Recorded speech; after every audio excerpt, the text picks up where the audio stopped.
Shalom, queridos hermanos, bienvenidos a la casa de estudio Raji, Misericordia para los hijos de Efraín. Hoy les quiero presentar este estudio sobre la fecha exacta de la muerte del Mesías. Iniciemos, sin más preámbulo. Muchos intentos se han dado por establecer la fecha exacta de la muerte del Mesías, pero esta fecha mucho tiene que ver con la fecha de su nacimiento.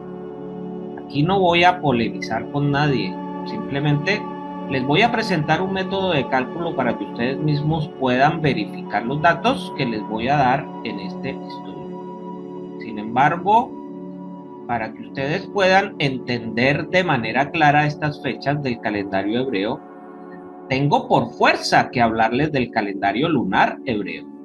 Para esto me voy a apoyar en un artículo de investigación bíblica del portal Enlace Judío del panelista Irving Gaiter, de fecha 22 de diciembre del 2016, que dice a grandes rasgos lo siguiente. El calendario hebreo es una de las obras de ingeniería astronómica más avanzadas que hay, ya que se basa en una profunda comprensión de la relación entre los ciclos solares y lunares. Dicho equilibrio entre ambos ciclos es obligatorio, porque la Torá establece en Génesis 1, del 14 al 16, que los días, las estaciones y los años tendrían que medirse por medio de las dos lumbreras, la mayor que gobierna el día, es decir, el sol, y la menor que gobierna la noche, es decir, la luna. Tengo que decirles que en la escritura bíblica no hay una especificación o un método de cómo medir el inicio de los meses y el tiempo, porque esto es un manejo de forma exclusiva de los hombres, ya que el Padre es eterno y no necesita de la medición del tiempo como tal. Esto lo necesitamos los humanos exclusivamente. En plena coherencia con ello, el calendario hebreo siempre se basó en dos parámetros muy sencillos.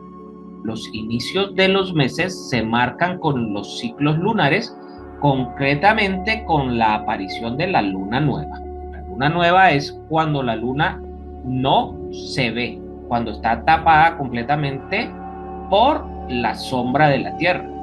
Y la festividad de Pesach, Pascua, que se celebra en la temporada de Aviv. En plena coherencia con ello, el calendario hebreo siempre se basó en dos parámetros muy sencillos.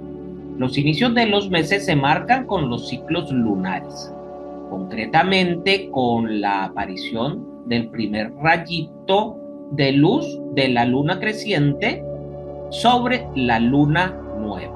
Y la festividad de Pesach, que es la Pascua, que se celebra en la temporada de Aviv, que es primavera, y específicamente se refiere al momento en que ya maduró la cosecha de cebada. Para entenderlo mejor, comparemos este equilibrio del calendario hebreo entre los ciclos solares y lunares con lo que sucede en los calendarios islámico y gregoriano. En el calendario del Islam, la norma es estrictamente lunar. El sol no cuenta para determinar absolutamente nada. Por ello, los 12 meses del año alternan su duración entre 29 y 30 días, porque el ciclo lunar dura en promedio 29.56 días, de tal modo que 2 meses tienen un total de 59 días, lo que nos da un total de 354 días al año. En consecuencia, cada 3 años el calendario islámico lunar tiene un mes más que el calendario gregoriano solar. Por lo tanto, cada 36 años se habrán acumulado 12 meses extras, por lo que mientras que en el calendario gregoriano habrán pasado 36 años, en el musulmán habrán pasado 37. En el otro extremo, el hecho de que el calendario solar usado por la cultura occidental, conocida como gregoriano, no usa a la luna como referente para absolutamente nada, hace que los inicios de mes, como 1 de enero, 1 de febrero, etcétera, no tengan ninguna relación con el ciclo lunar. Es de anotar que en 1582 el Papa Gregorio VIII, aconsejado por los astrónomos, decretó que el jueves 4 de octubre de 1582 sería inmediatamente seguido del viernes 15 de octubre para compensar la diferencia acumulada a lo largo de los siglos entre el calendario juliano y las efemérides astronómicas, como vemos en el calendario solar actual, que tiene vigencia desde 1582. Pero para el estudio que estoy realizando, las fechas calculadas se toman llevando este calendario gregoriano hacia atrás en el tiempo, ya que este calendario solar mide el tiempo con exactitud y se pueden comparar de esta manera con el calendario hebreo, que ha estado vigente desde que el hombre mide el tiempo con igual exactitud. Vemos entonces que el calendario hebreo es un punto intermedio entre ambas situaciones. Los meses comienzan con la luna nueva, pero hay que cerciorarse de que la Pascua se celebre en primavera. Si solo se usara el cómputo del ciclo lunar, pasaría lo mismo que con el calendario islámico. Año tras año de 354 días provocarían que apenas en 3 años la Pascua se hubiera desfasado en por lo menos 33 días, con el riesgo de celebrarse en invierno, a más tardar en 12 años. La Pascua se estaría celebrando en otoño y así sucesivamente. ¿Cómo se arreglaba esto en la antigüedad? De un modo simple, aunque poco eficiente, sinceramente.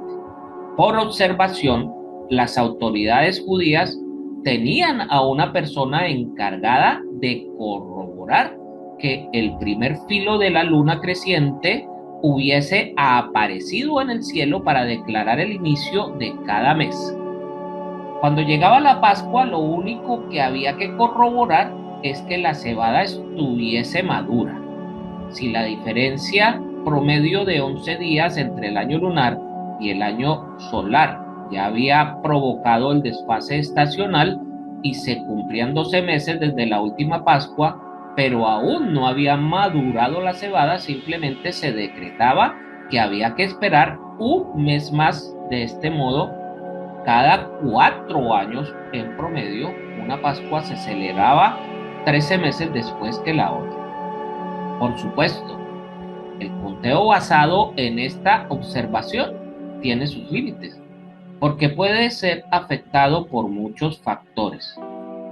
El más simple en este caso sería un cielo nublado que no permita ver en qué momento aparece el primer filo de la luna creciente. Dicha situación se vuelve la norma en las temporadas de lluvias. Otros factores más complejos hacían del asunto algo todavía más difícil. Una invasión enemiga que destruyera las cosechas de cereales y luego no se tuviera modo de saber si éstas ya habían madurado o no. O comunidades judías viviendo aisladas en el exilio en un país lejano, sin saber si la luna creciente ya se podía ver en la tierra de Israel o si la cebada ya había madurado. Por ello, como en todos los sistemas calendáricos, poco a poco se dejó de usar este sistema de observación y se pasó a usar el cálculo astronómico. Aunque ahora algunos hermanos de raíces hebreas se les ha dado por usar el método visual, que como veremos está en desuso incluso mucho tiempo antes de la época de Yeshua, con lo cual lo que hacen es generar confusión y caos, perdiéndose la gran oportunidad de celebrar las fiestas con la casa de Yehudá y la casa de Efraín unidas como una sola vara, que es lo que está por cumplirse próximamente según las profecías, lo cual genera en estos días que los cielos estén completamente abiertos a nuestras oraciones y peticiones por los millones de hebreos que celebran estas fiestas al mismo tiempo. Se están perdiendo de esta gran oportunidad. Veamos entonces que en la escritura en 1 de Samuel 25:18 dice: En cierta ocasión, David y Jonatán se refirieron a un mes diciendo: mañana es luna nueva. Así que al parecer para este siglo XI antes de la era común ya se calculaban los meses con antelación. ¿Y cómo determinaban los israelitas cuándo empezaría un nuevo mes? Encontramos la respuesta en la Misná, una compilación de la tradición y la ley oral judía. Esta explica que después del exilio, el Sanedrín, el Tribunal Supremo judío, se reunía muy de mañana, el día 29 de 7 de los meses del año, para decidir cuándo comenzaba el mes siguiente. ¿En qué se basaban para tomar esta decisión? Al respecto, hay un curioso mito surgido de la incomprensión de muchas personas sobre cómo funciona la ciencia astronómica. Se cree que hacia el año 358 de la era común, Gilel II cambió el calendario hebreo. Eso es absolutamente falso. Gilel II no introdujo ningún cambio porque los meses iniciaban en la luna nueva y la Pascua se celebraba en primavera exactamente igual que hace miles de años. Lo que se supone introdujo Gilel II fue el sistema de cómputo astronómico para que todos los hebreos, sin importar en dónde vivieran ni qué circunstancias meteorológicas tuvieran, pudiesen saber sin problemas cuándo serían los inicios de mes y cuándo habría que celebrar la Pascua, el Yom Teruah, el Yom Kippur y el resto de las fiestas, sin riesgo de cometer errores. Esta suposición asume además que Gilel II aprovechó lo mejor de la ciencia astronómica de su tiempo y diseñó un cálculo basado en el llamado ciclo metónico.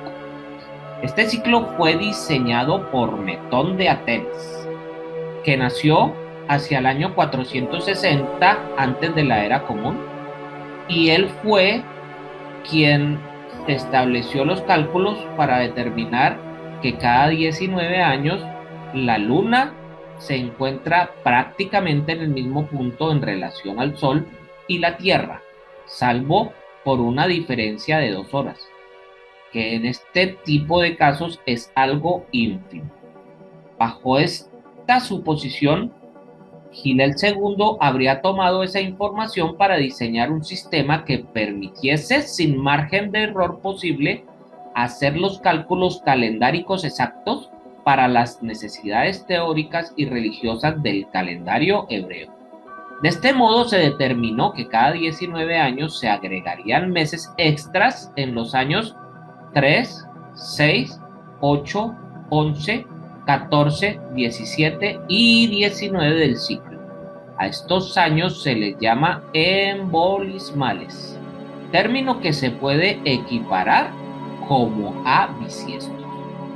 Dicho ajuste no era suficiente de acuerdo con esta suposición para que las lunas nuevas correspondieran perfectamente a los inicios de mes.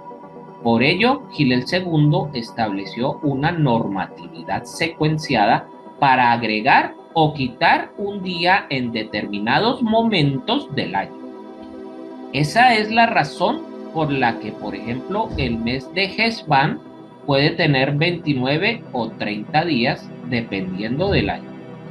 De este modo, el año hebreo puede tener 354 días o 384 días dependiendo si es normal o embolismal, es decir, con 12 o 13 meses.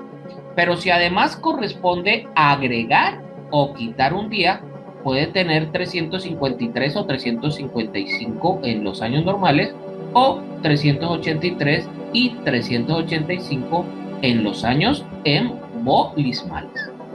Sin embargo, esto es ingeniería astronómica de lo más elevada, que no fue inventada por Gilel II, sino que fue él el que la dio a conocer a los hebreos. Gracias a este calendario hebreo corregido, podemos prever con cuánta anticipación queramos qué años van a ser embolismales en qué años se van a agregar o quitar un día, con la garantía de que los inicios de mes siempre se van a celebrar en el momento de la luna nueva y que la Pascua siempre va a celebrarse después de la maduración de la cebada. Es decir, funciona exactamente igual que en la antigüedad. La diferencia es que ahora entendemos cómo funciona la relación entre la Tierra, la Luna y el Sol.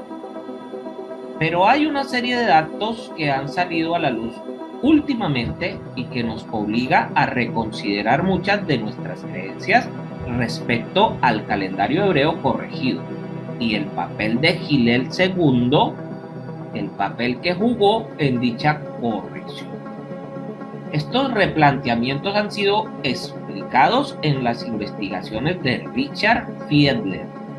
Lo primero que Fiedler nos enseña es que Hillel II dijo, según el Talmud, que el sistema de 19 años que usó para sistematizar el cálculo astronómico del calendario hebreo lo aprendió de sus padres.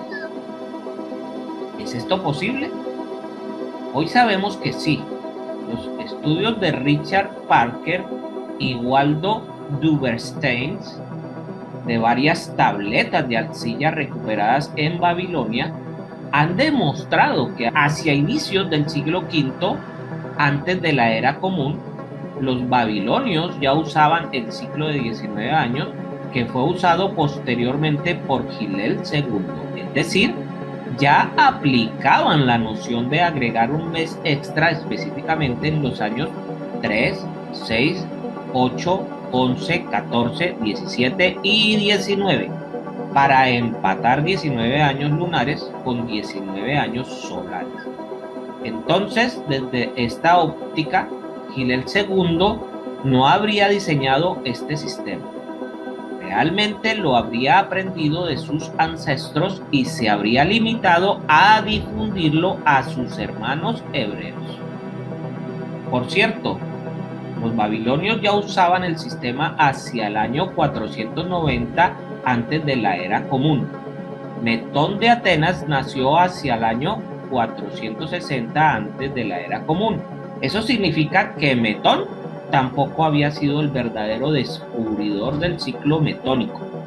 Los babilonios se le adelantaron. Pero hay más. Fiedler se preguntó si dicho sistema de cálculo astronómico solo empezó a usarse en el judaísmo desde las épocas de Hillel II. Esto es siglo IV de la era común o antes, y la respuesta la halló en el propio calendario. Según la Guemará, el mes lunar tiene una duración de 29 días, 12 horas y 793 halaquín. Los halaquín son la medida temporal que se usaba en las antiguas culturas semíticas en lugar de nuestros modernos segundos. Según los conocimientos astronómicos antiguos, una hora tiene 1080 halaquín. Si tomamos en cuenta que una hora tiene 3600 segundos, entonces un halaquín equivale a un poco más de 3 segundos. Fiedler entendió algo tan simple como lógico, pero que puede pasar desapercibido fácilmente. El momento en el que un grupo de sabios judíos debió iniciar con la aplicación del sistema corregido del calendario, es decir, ciclos de 19 años embolismales en 3, 6, 8, 11, 14, 17 y 19 y ciclos lunares medidos en 29 días, 12 horas y 793 halaquín, porque debió iniciarse con una cuenta cero. Entonces, se debía escoger un punto en donde comenzar la cuenta, es decir, un momento donde comenzaran al mismo tiempo el halak número 1, la hora número 1, el día número 1 y el mes número 1 del ciclo de 19 años. Obviamente no se hace referencia al inicio de la creación. Ese es otro tema. Se refiere es al inicio del uso del sistema calendárico corregido y basado en el cálculo astronómico. ¿Qué evento puede ser lo suficientemente relevante para marcar este inicio? Obviamente no podría ser simplemente cualquier día, para efectos de que todo el sistema cuadre adecuadamente con sus objetivos de predicción calendárica. El inicio es Rosh Hashanah, la luna nueva de Tirre. La luna nueva es el momento en que hay una conjunción entre la Tierra, el Sol y la Luna. Es decir, están alineados de tal modo que la sombra de la Tierra cubre por completo a la Luna y esta no es visible. Cuando dicha conjunción se rompe, aparece el primer filo de la Luna creciente. ¿Cuánto tiempo pasa entre la conjunción de la Luna nueva y la aparición de la Luna creciente? Es variable en promedio. Los cálculos indican que unas 32 horas. Si bien se han dado ocasiones en que ha sido mucho menor el lapso. Lo menos que se tiene registrado son 9 horas. Esto tiene una implicación interesante, nos ayuda a determinar cuándo pudo ocurrir un punto cero en la cuenta de los años, los meses, los días, las horas y los halakim. Es decir, ¿cuándo pudo iniciar la aplicación del calendario hebreo corregido? La conjunción es imposible de observar debido a que por la sombra de la Tierra la Luna es absolutamente invisible. Pero lo que se puede observar es la aparición del primer filo de la Luna, que en hebreo se llama molad. ¿En qué momento podría tratarse de un punto cero? En el que la puesta de sol con la que inicia algún mes coincida exactamente con la aparición del molad, de la luna nueva. Ese es el único momento del año en el que tiene sentido comenzar a contar Hekal, número 1, hora, número 1, mes, número 1, año, número 1 del ciclo de 19 años. Pero las cantidades no son múltiplos exactos entre sí. Es decir, 19 años después se comenzaría otra vez con un año número 1, un mes número 1, una hora número 1, pero no con un Hekal número 1. ¿Por qué? Porque el mes lunar tiene un sobrante de 793 Hekalim. Por lo tanto, el ciclo completo de 19 años habría acumulado 157.807 Hekalim. Por supuesto, hay que recordar que una hora tiene 1080 Hekalim, así que hay que seguir ajustando las cuentas. 6 días exactos tienen 155.520 Hekalim, mismos que obviamente estarían integrados en la cuenta de los 19 años. Así que solo nos están sobrando 2.287 Hekalim, que corresponden a 2 horas y 127 Hekalim. Es decir, si X año, el filo de la luna nueva, apareció en el momento de la puesta de sol, 19 años después el filo de la luna nueva aparecerá un poco más de 2 horas después de la puesta de sol. Estos son los 2.287 Hekalim de diferencia. ¿Cuánto tiempo tiene que pasar para que el filo de la luna nueva vuelva a aparecer exactamente en el momento de la puesta de sol? Fiedler se lanzó a hacer estos cálculos gracias a toda la información astronómica que tenemos y encontró que esto sucede solo cada 2096 años. Es decir, solo cada 2096 años se vuelve al punto cero de la cuenta y se empieza con el primer año, el primer mes, el primer día, la primera hora y el primer Hekal del nuevo ciclo de 19 años. A Fiedler no le costó trabajo seguir con sus cálculos, simplemente le bastó ubicar la puesta de sol con la que empezó cada mes de cada año. algo muy laborioso, pero relativamente fácil de hacer hoy en día gracias a toda la información que tenemos. Y medir la diferencia en G-Calin que hubo con la aparición del primer filo de la luna creciente. Con esos datos en la mano se lanzó hacia atrás en el tiempo para encontrar el momento en que aconteció la última cuenta cero. ¿Por qué? Porque ese sería el momento en el que se había comenzado a usar el sistema de cálculo de Hillel II.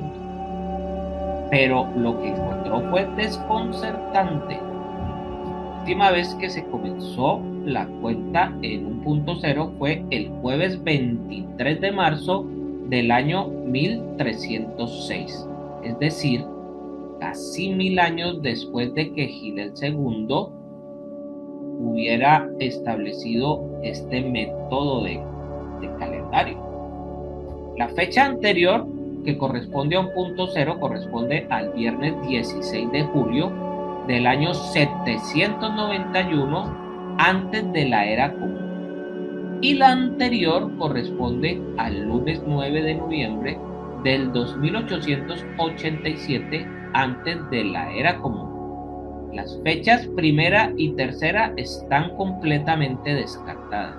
En el año 1306 los hebreos ya teníamos casi 1000 años por lo menos, y hasta donde se sabía, de estar usando el sistema corregido de Hillel II. Y en el año 2887, antes de la era común, los sumerios apenas estaban desarrollando la primera cultura mesopotámica y faltaba mucho para la aparición de los hebreos. Luego, entonces no hay alternativas. El sistema corregido que usa el calendario hebreo se comenzó a usar el viernes 16 de julio del año 791 antes de la era común, año en el que el reino de Samaria era gobernado por Joás de Samaria. Lo confundamos con Joás de Judá. Y en Jerusalén reinaba Amasías, el hijo de Joás de Judá. Tiene mucha lógica por dos razones históricas. Si bien la cuenta cero puede empezar cualquier día, resulta más verosímil que haya comenzado un viernes al ponerse el sol, porque es el inicio del Shabbat, el día más significativo para los hebreos. Y el otro detalle es que durante el reinado de Joás de Judá, 835 al 796 antes de la era común, se llevó a cabo una profunda revolución religiosa que, a juicio de muchos historiadores, fue la que definió el perfil histórico que hasta la fecha es la esencia del judaísmo. Entonces, no es de extrañar que Joás hubiese comenzado con los preparativos para llevar esta reforma al calendario, pero que estos solo estuvieran listos hasta 5 años después de su muerte. Lo interesante es esto. Los babilonios comenzaron a usar el sistema de 19 años con meses añadidos en los años 3, 6, 8, 11, 14, 17 y 19 hacia el año 490 antes de la era común.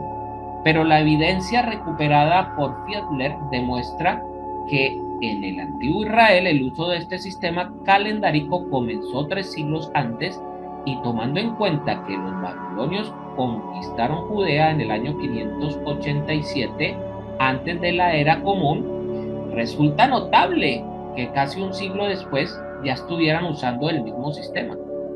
Entonces, no fue Israel quien aprendió de Babilonia el modo de organizar los años lunares en ciclos de 19 años, con todos sus sofisticados detalles.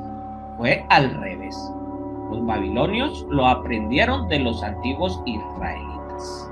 Por supuesto, la propuesta de Fiedler es controversial, pero tiene un punto a favor que personalmente me parece contundente. Astrológicamente hablando, sus cálculos para las fechas en las que comienzan lo que podemos llamar cuenta cero son correctos. Y una cuenta cero es por definición el único momento donde tiene lógica el inicio del conteo.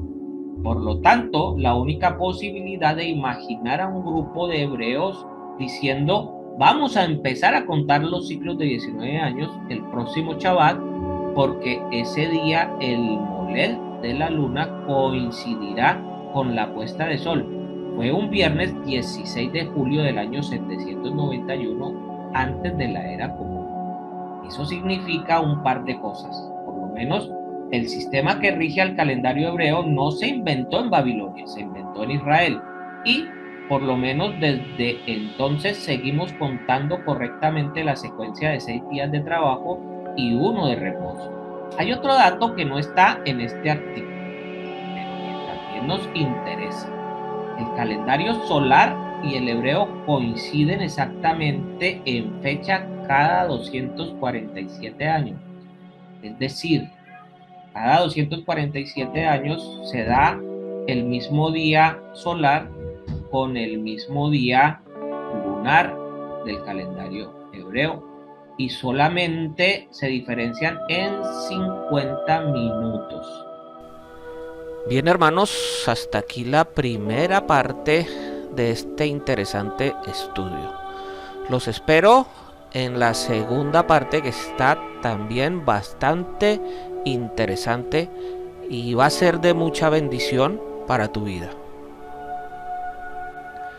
Que el Padre Eterno les bendiga y les guarde. Les habló el More Naftali Ben Yehuda.